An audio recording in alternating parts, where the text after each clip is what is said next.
मोदी के मासिक रेडियो कार्यक्रम मन की बात का 120वां संस्करण। मंत्री गणेश जोशी ने कार्यकर्ताओं के साथ सुना कार्यक्रम। हिंदू नववर्ष विक्रम संवत 2082 पर कार्यक्रम। देहरादून में आयोजित कार्यक्रम में मंत्री गणेश जोशी ने की शिरकत। मंत्री ने प्रदेशवासियों के लिए मंगल कामना की। धनौरी में बीजेपी जिलाध्यक्ष डॉक्टर मधु सिंह का स्वागत। मधु सिंह ने पार्टी कार्यकर्ताओं का जताया आभार। आगामी सभी चुनाव में विशेष।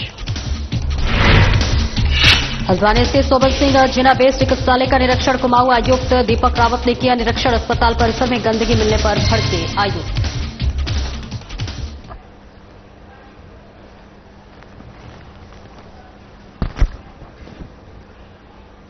नमस्कार, स्वागत है आपका और मैं हूं आपके साथ सपना दीपक मदेशिया। बुलेटिन का आगाज करेंगे। कैबिनेट मंत्री गणेश जोशी ने प्रधानमंत्री नरेंद्र मोदी के मासिक रेडियो कार्यक्रम मन की बात का 120वां संस्करण मसूरी विधानसभा क्षेत्र के वार्ड नंबर 9 आर्यन नगर के बूथ संख्या 61 में पार्टी कार्यकर्ताओं और स्थानीय लोगों के साथ सुना। प्रधानमंत्री मोदी ने मन की बात कार्यक्रम में बच्चों और उनके अभिभावकों से गर्मियों की छुट्टियों में हॉलीडे मेमोरी के साथ अपने अनुभव साझा करने और संविधान और समाज के प्रति जागरूकता और जल संरक्षण टेक्सटाइल्स वेस्ट के साथ ही प्रधानमंत्री ने हाल ही में संपन्न हुए खेलो इंडिया पैरा गेम्स का भी जिक्र किया और इन खेलों में खिलाड़ियों द्वारा दिखाई गई उत्कृष्टता की सराहना की। इस अवसर पर कैबिनेट मंत्री गणेश जोशी ने प्रधानमंत्री नरेंद्र मोदी के मासिक रेडियो कार्यक्रम मन की बात की सराहना करते हुए कहा कि यह कार्यक्रम देशवासियों के लिए प्रेरणा स्रोत बना हुआ है।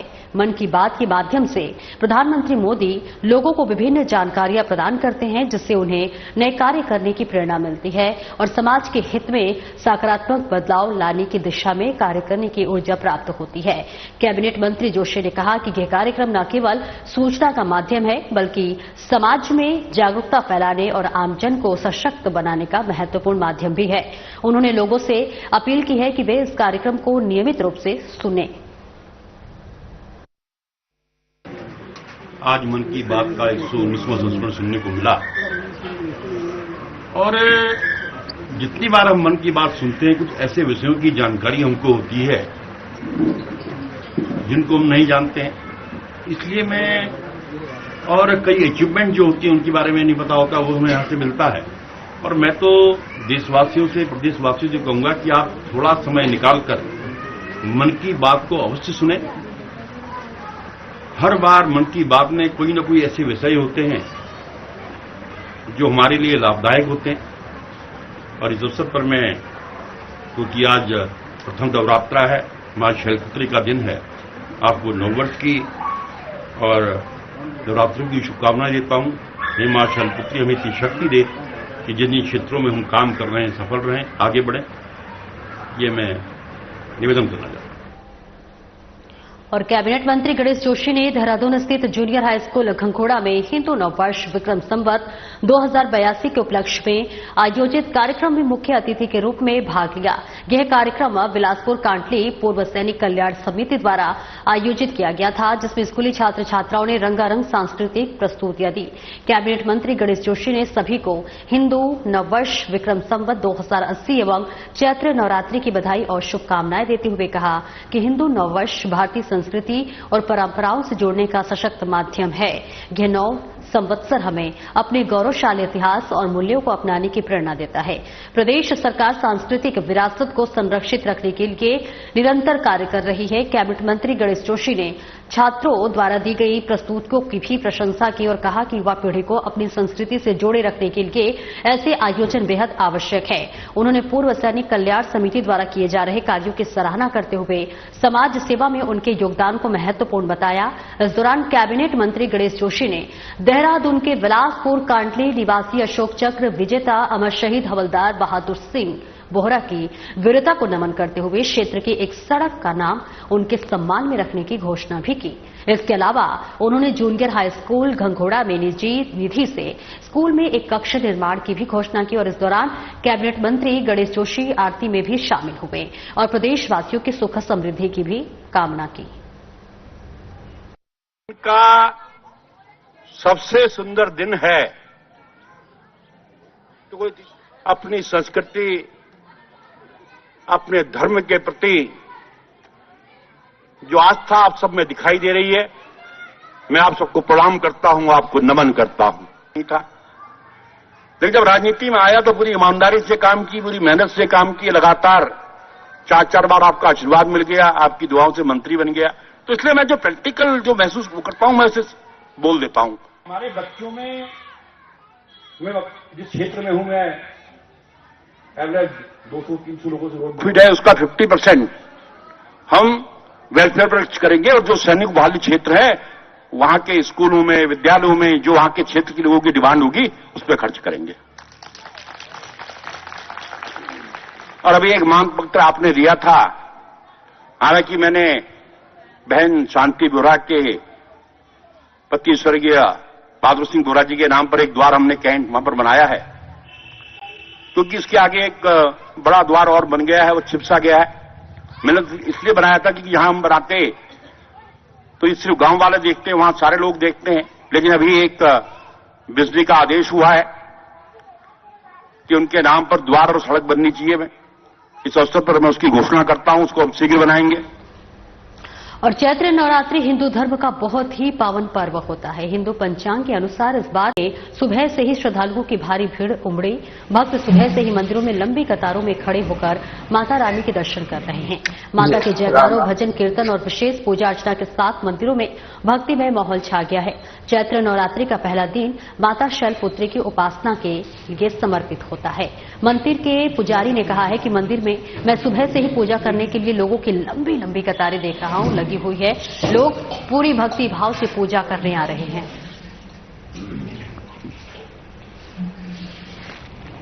हिंदू समाज के अनुसार जो है, हिंदू समाज के अनुसार दैनिक जागरण की ये हिंदू समाज पंचांग जो होता है चैत्र मास से जो है ये प्रारंभ होता है। जैसे पहले तो ये अभी अंग्रेजी मास होते हैं, जनवरी, फरवरी, मार्च, अप्रैल, मई, जून, जुलाई, अगस्त, लेकिन हमारा जो है हिंदू समाज जो है सनातन धर्म जो है हिंदू समाज चैत्र मास से ही क्या है नव वर्ष की प्रारंभ होता है।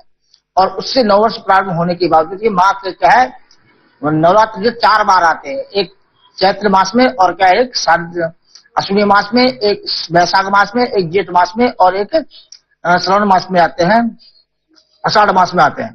तो इसलिए चैत्र मास और अश्विनी मास को है लोग जो है भक्त लोग जो है बहुत महत्व देते हैं और माँ का क्या है 9 दिन का व्रत रखते हैं, उपवास रखते हैं और बड़ी आस्था से, बड़ी उम्मीद से क्या माँ को प्रार्थना करते हैं। माँ उनकी मनोकामना पूर्ण करती है।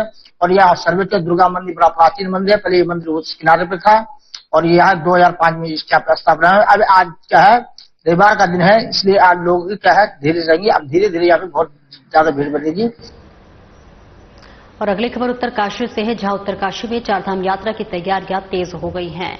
जी हां, बता दें कि 23 अप्रैल को गंगोत्री और यमुनोत्री धाम के कपाट खुलने से चारधाम यात्रा का होगा शुभारंभ। डीएम मेहरबान सिंह बिष्ट ने चारधाम यात्रा की तैयारियों को लेकर बैठक की और इस समय बता दें कि डीएम ने सुधारीकरण के कार्यों को भी लेकर अधिकारियों को सख्त निर्देश दिए हैं। यात्रा शुरू होने से पहले सभी कार्य करें पूरे। जाम की समस्या से निपटने के लिए बनाए ठोस प्लान, ओवरलोडिंग और ओवर स्पीडिंग पर करे सख्त कार्रवाई। यमुनोत्री राष्ट्रीय राजमार्ग पर पालीघाट से जानकी चट्टी तक के संकरे हिस्से में सड़क सुधारने का भी काम गतिमान है और ऐसे में यात्रियों की सुविधा और सुरक्षा को सुनिश्चित करने के लिए किए जा रहे अनेकों कार्य चारधाम यात्रा को लेकर यात्रा मार्गों को चाक चौबंद बनाने का काम तेजी से जारी है।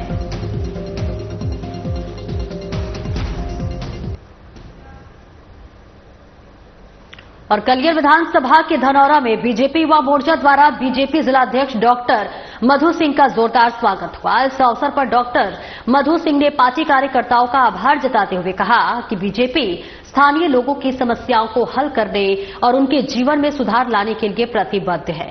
पार्टी के कार्यकर्ता और नेता स्थानीय लोगों की सेवा करने के लिए हमेशा तैयार है।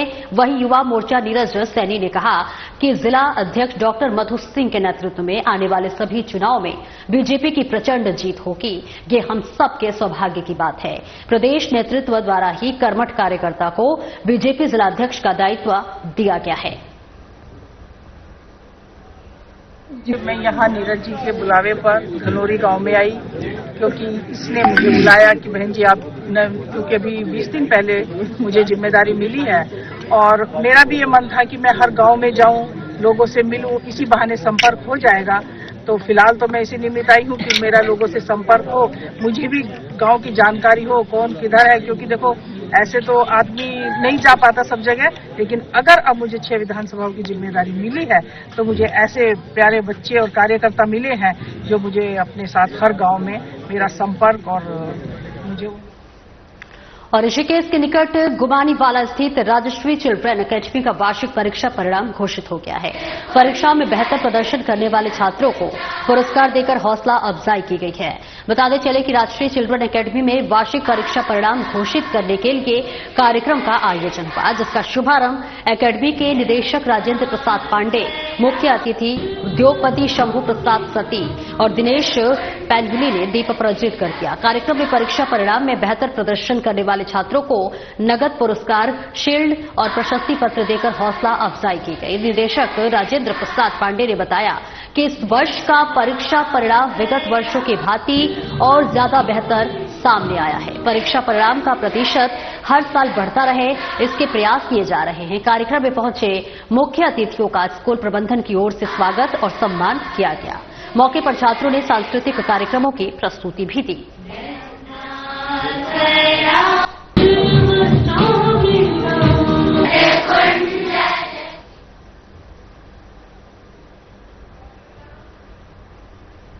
आगे बढ़ेंगे। कुमाऊं आयुक्त दीपक रावत ने सोबन सिंह जीना बेस चिकित्सालय का औचक निरीक्षण किया। निरीक्षण के दौरान कमिश्नर ने खुद बाल रोग विभाग के बेड पर कॉकरोच रेंगते देखे, साथ ही शौचालय में गंदगी पाई गई। कमिश्नर ने अस्पताल प्रशासन को कड़ी फटकार लगाते हुए सीएमएस से स्पष्टीकरण मांगा और तत्काल सफाई कराने के निर्देश दिए। कमिश्नर दीपक रावत ने अस्पताल प्रबंधन को कड़ी चेतावनी देते हुए कहा कि यदि भविष्य में इस तरह की लापरवाही दोबारा पाई गई तो जिम्मेदार अधिकारियों के खिलाफ कड़ी कार्रवाई की जाएगी। उन्होंने साफ सफाई की नियमित निगरानी के निर्देश दिए और अस्पताल प्रशासन को लापरवाही न बरतने की हिदायत दी। उन्होंने कहा कि अस्पतालों में आने वाले मरीजों को बेहतर उपचार मिलना चाहिए। उनके स्वास्थ्य सेवाओं में किसी भी प्रकार की लापरवाही बर्दाश्त नहीं की जाएगी। एडमिट थे, उनके बच्चे भी वहां पे एडमिट थे। वहां से फोन किया गया कि यहाँ पे बेड्स में बहुत जगहों पर बड़ी संख्या में कॉकरोचेस हैं और जिस पे कोई ध्यान नहीं दिया जा रहा है, तो इसकी पुष्टि करने के लिए मैं यहाँ पे आया था और मैंने जो पाया कि ये शिकायत एकदम सही थी। कई कॉकरोच, बल्कि 50-100 से भी ऊपर जो हमारे गद्दों पे वो पाए गए। यहाँ पे जब पूछा गया कि इसका क्या कारण है सीएमएस साहब से, तो इनका कहना है कि 1 तारीख से इनको पता है कि कॉकरोच यहाँ पे हैं, लेकिन आपने विजिट नहीं किया। मौके पे जब दवाई के बिल मांगे गए एंटी कॉकरोच के, तो कोई बिल्स भी यहाँ पे नहीं है। इनका कहना है बाजार से इन्होंने खरीद लिए थे लेकिन बिल नहीं है। दवाई देखने पे पता चला वो फ्लाइज को लेकर और मच्छरों को लेकर दवाई हो सकता है, सही दवाई हो भी ना। कई तरह के प्रोफेशनल पेस्ट मैनेजर्स हल्द्वानी में मौजूद हैं और जो खुली हैं वो सारी चोक्ड है, जो कि बहुत गलत और अमानवीय है। इसके लिए भी यहाँ के जो ऑफिसर इंचार्ज है उनका मैं स्पष्टीकरण प्राप्त कर रहा हूँ और उनको जिम्मेदारी दे रहा हूँ। ये पर डे इनको पहले भी कहा गया कि एक बार खुद राउंड लिया करें, लेकिन मुझे लगता नहीं कि ये शायद ले रहे हैं, तो इनके उच्च अधिकारियों को भी फिर अनुशासनिक कार्रवाई के लिए मुझे लिखना पड़ेगा। और वहीं टिहरी के जिलाधिकारी मयूर दीक्षित ने चारधाम यात्रा की सभी तैयारियों को 15 अप्रैल तक पूरा करने के निर्देश संबंधित विभाग के अधिकारियों को दिए हैं। निर्देशों का पालन नहीं होने पर कड़ी कार्रवाई करने की चेतावनी दी है। और आज जनपद टिहरी के जिलाधिकारी मयूर दीक्षित मोनी के रहती नगरपालिका सभागार पहुंचे, यहां उन्होंने चार धाम यात्रा को लेकर संबंधित विभागों के अधिकारियों के साथ बैठक की। बैठक में जिलाधिकारी ने अब तक की तैयारियों का फीडबैक लिया और जो कमियां समझ में आई उनको लेकर दिया दिशा निर्देश। 15 अप्रैल तक सभी तैयारियों को पूरा करने के लिए भी कहा और इसी के साथ तय समय सीमा में तैयारी पूरी नहीं करने वाले विभाग के अधिकारियों को कार्रवाई के लिए तैयार रहने की चेतावनी दी है। बैठक के बाद जिलाधिकारी ने व्यवस्थाओं को धरातल पर उतारकर भी देखा। कई जगह पर उन्होंने पार्किंग, ट्रैफिक व्यवस्था पर अपना फोकस किया। मौके पर पुलिस कप्तान आयुष अग्रवाल साथ में मौजूद रहे। डीएम ने बताया कि चारधाम की यात्रा में किसी भी प्रकार की व्यवस्थाओं में कमी नहीं रहनी चाहिए। इसके लिए दिशा निर्देश दिए गए हैं। पहाड़ों में सड़क हादसे की आशंका को देखते हुए जगह जगह तीव्र मोड़ के साइन बोर्ड में पैराफिट लगाने के निर्देश के रूप में दिए गए हैं। जो आगामी चारधाम यात्रा के तहत डिफरेंट डिपार्टमेंट्स के साथ हमने फील्ड निरीक्षण किया था और उसमें सभी डिपार्टमेंट्स के प्रतिनिधियों के साथ आज बैठक भी की गई है, जिसमें सभी डिपार्टमेंट्स को कहा गया है कि 15 अप्रैल तक अपनी जो भी कमियां हैं या जो बचे हुए काम में पूर्ण कर लें। मुख्यतः जो हमारी NH या सड़कें हैं उसको ठीक कर लिया जाए। विद्युत आपूर्ति, पेयजल की जो व्यवस्था है, शौचालयों की व्यवस्था है, साइनेजेस आदि की व्यवस्था भी हमने प्लान किया है कि 15 अप्रैल तक हम पूर्ण कर लेंगे। और जहां जहां पर जाम लगने की प्रॉब्लम्स आ रही हैं उस पर भी हमने अतिक्रमण हटाने के लिए जो आवारा पशु हैं सड़कों पर उनको व्यवस्थित तरीके से गौशालाओं में आदि में शिफ्ट किया जाए। और भी जो अतिक्रमण बिल्डिंग मटेरियल की वजह से होगा या इरेगुलर पार्किंग की वजह से होगा उसके लिए भी आगे सघन अभियान चलाया जाएगा। और सभी डिपार्टमेंट्स अपने पूरे सभी एफर्ट्स रिसोर्सेज के साथ इस तैयारी में लगे हुए हैं। 15 अप्रैल से 20 अप्रैल के बीच पुनः एक निरीक्षण और बैठक की जाएगी जिसमें रिव्यू किया जाएगा, जो भी शेष कमियां होंगी उसको पूर्ण कर लिया जाएगा। अभी हमने देखा जैसे आज लॉन्ग वीकेंड भी है तो वीकेंड पे भी काफी ट्रैफिक है। निश्चित तौर पे काफी अच्छी संख्या में टूरिस्ट यहाँ पर आ रहे हैं, लेकिन रोड की जो वेड्थ है वो भी लिमिटेड है। लेकिन इसके बाद भी कुछ बाईपासेस का हम प्रयोग करेंगे। अभी भी हमने कुछ ट्रैफिक बाईपास से मूव किया है और जैसे मैंने कहा अतिक्रमण कई कई जगह है जहां से बॉटलनेक बनते हैं उनको भी हटाया जाएगा। जब ये मुझे शिकायत मिली थी तो हमने बात करके उसको ठीक करवाया था, फिर से उसको हम चेक करा लेंगे। और अगली खबर देहरादून से है, जहां पर साइबर क्राइम को देखते हुए एसएसपी अजय जो है अब वो सख्त नजर आ रहे हैं। जी हाँ, अजय सिंह अब सख्त रवैया अपनाते हुए नजर आ रहे हैं, जहां पर एसएसपी के निर्देश पर चलाया जा रहा है जागरूकता अभियान। Cyber cell team cyber crime से बचाव के लिए दे रही महत्वपूर्ण जानकारी। तो वही एनएसएस कैंप में आए छात्र छात्राओं को किया गया जागरूक, जहां साइबर ठगों द्वारा अपनाए जा रहे नए नए तरीकों के संबंध में विस्तार से जानकारी दी गई। अनजान व्यक्ति को ना दे अपनी निजी जानकारी और बैंक खातों की जानकारी बिल्कुल ना दे। दून पुलिस लगातार ये अपील कर रही है, सुरक्षित वेबसाइटों से करें ऑनलाइन शॉपिंग, ऑनलाइन लेन देन में बरते सावधानी, अनजान लिंक्स पर न करें क्लिक। आर्थिक अपराध होने की स्थिति में तत्काल पुलिस हेल्पलाइन नंबर पर कॉल करें।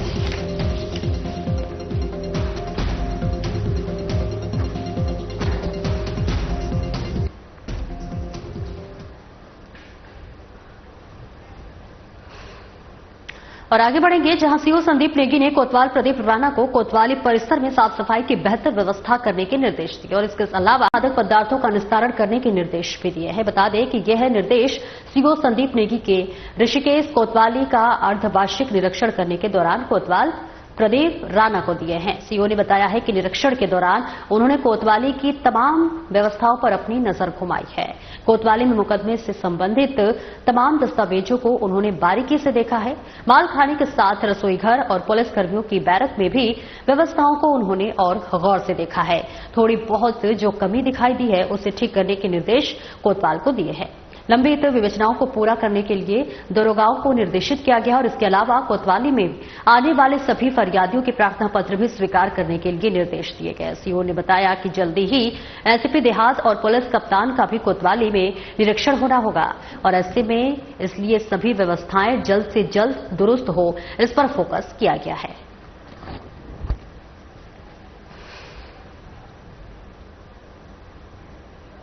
और आगे बढ़ेंगे, जहां ऋषिकेश में आईडीपीएल पुलिस चौकी क्षेत्र अंतर्गत रफ्तार का कहर फिर देखने को मिला है। देर रात एक तेज गति से चल रही कार आईडीपीएल में गोल्ड चक्कर के पास अनियंत्रित होकर झाड़ियों में घुस गई, जहां गनीमत रही कि कार के सामने कोई नहीं आया, जिससे बड़ा हादसा होने से टल गया।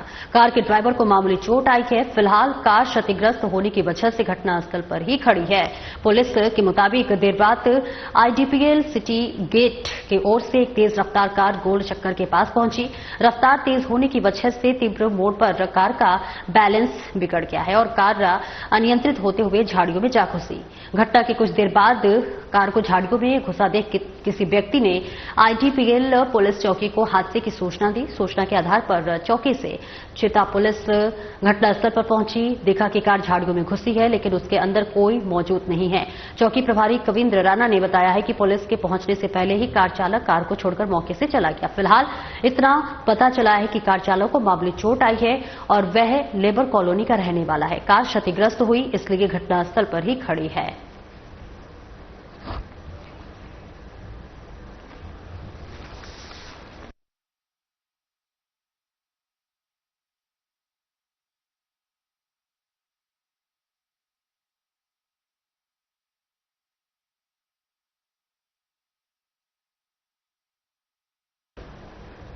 और अगली खबर हरिद्वार से है, जहां पुलिस और बदमाशों की मुठभेड़ हुई है। जी हां, दरअसल आपको बताते चले कि ज्वालापुर और बहादुराबाद पुलिस की संयुक्त टीम से बदमाशों की मुठभेड़ हुई है। चेकिंग के दौरान तस्करों ने पुलिस टीम पर फायर किया था। जवाबी फायरिंग में एक बदमाश घायल हो गया है। घायल को अस्पताल में भर्ती किया गया है। पुलिस ने मौके से घायल बदमाश सहित 2 को दबोच लिया है। फरार बदमाशों की तलाश लगातार जारी है और ऐसे में निष्कर्ष त्यागी और उदयराज के रूप में हुई है बदमाशों की पहचान। एसएसपी हरिद्वार ने अधिकारियों के साथ घटनास्थल का जायजा लिया है, घटना की जानकारी ली है।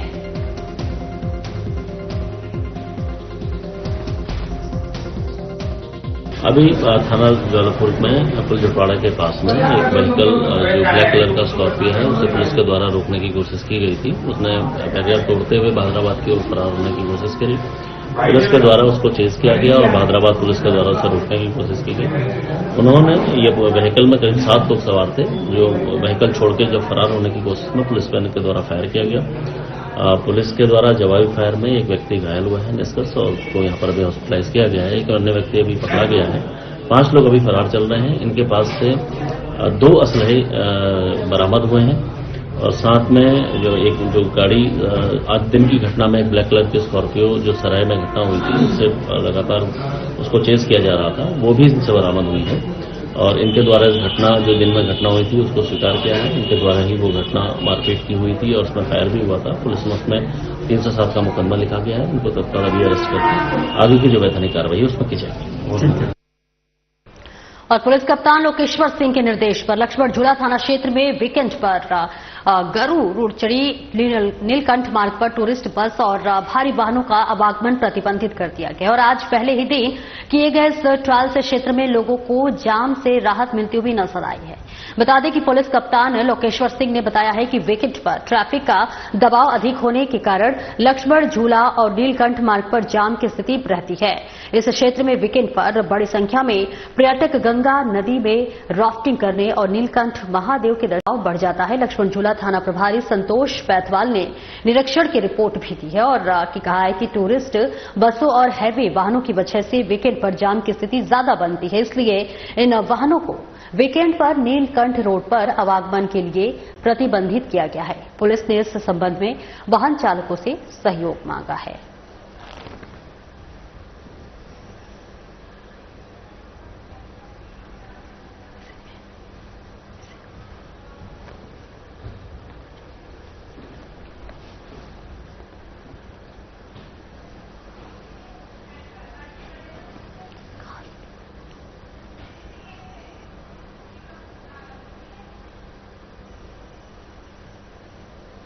और इस खबर पे ज्यादा जानकारी के लिए ऋषिकेश से हमारे संवाददाता दीपक नारंग हमारे साथ जुड़ रहे हैं। दीपक, देखिए चारधाम यात्रा की भी शुरुआत देखिए, ऐसे में क्या कुछ ट्रैफिक को लेकर नियम कानून बनाए गए और क्या कुछ पुलिस प्रशासन की तरफ से अपील की जा रही है? देखिए, चारधाम यात्रा जो है अब कल से शुरू होने जा रही है और अभी जो है टूरिस्ट सीजन शुरू हो गया है। तो टूरिस्ट सीजन में ही लाखों पर्यटक जो है ऋषिकेश, मुनिकेरेती और लक्ष्मण झूला क्षेत्र में पहुंच रहे हैं, जिनकी वजह से जो है ट्रैफिक जाम होता हुआ नजर आ रहा है। लक्ष्मण झूला थाना क्षेत्र में इस जाम से निजात दिलाने के लिए जो है पुलिस कप्तान लोकेश्वर सिंह की तरफ से ये पहल की गई है। लक्ष्मण झूला थाना प्रभारी संतोष पैथवाल ने जो है अपने क्षेत्र में एक ट्रायल किया है कि जो नीलकंठ मार्ग है वो काफी संकरा मार्ग है, यदि इस पर जो है टूरिस्ट जो बड़ी बसें हैं उनको और जो हैवी वाहन है उनको यदि वीकेंड के मौके पर रोका जाए तो उसका क्या असर पड़ता है। और ये ट्रायल जो है काफी जो है सकारात्मक देखा गया है। इन हैवी वाहनों को रोकने की वजह से लक्ष्मण झूला थाना क्षेत्र में जो छोटे वाहन है वो आसानी से गुजरते हुए देखे गए हैं और यहाँ पे ट्रैफिक जाम से काफी निजात मिलती हुई देखी गई है। तो कप्तान लोकेश्वर सिंह ने बताया है कि अब इस क्षेत्र में हर वीकेंड पर जो है इसी प्रकार से ये नियम लागू किया जाएगा। हैवी वाहनों को नीलकंठ मार्ग पर नहीं जाने दिया जाएगा। लगातार प्रशासन जो है वो कड़ी मशक्कत करता हुआ नजर आ रहा है। बहुत बहुत शुक्रिया दीपक इस खास जानकारी के लिए। और आगे बढ़ेंगे, जयराम नगर के लिटिल चैंप सोमांश सिंह डगवाल एक बार फिर से आईपीएल सीजन 18 में अपनी एंकरिंग से लोगों का दिल जीत रहे हैं। सोमांश आईपीएल में भाग लेने वाले सभी टीम के कैप्टन का इंटरव्यू भी ले रहे हैं। सोमांश के पिता को कहना है कि सोमांश को जियो हॉटस्टार पर शनिवार और रविवार को आईपीएल में जरूर देखें, जिससे सोमांश जैसे कई और प्रतिभाशाली बच्चे आगे बढ़ सके और उन्हें प्रेरित करें। आपको बता दें कि इससे पहले भी सोमांश आईपीएल के सीजन 2024 और वर्ल्ड कप 2024 में बतौर एंकर अपनी भूमिका निभा चुके हैं। फिलहाल मेरे साथ इस बुलेटिन में इतना ही। दीजिए इजाजत, नमस्कार।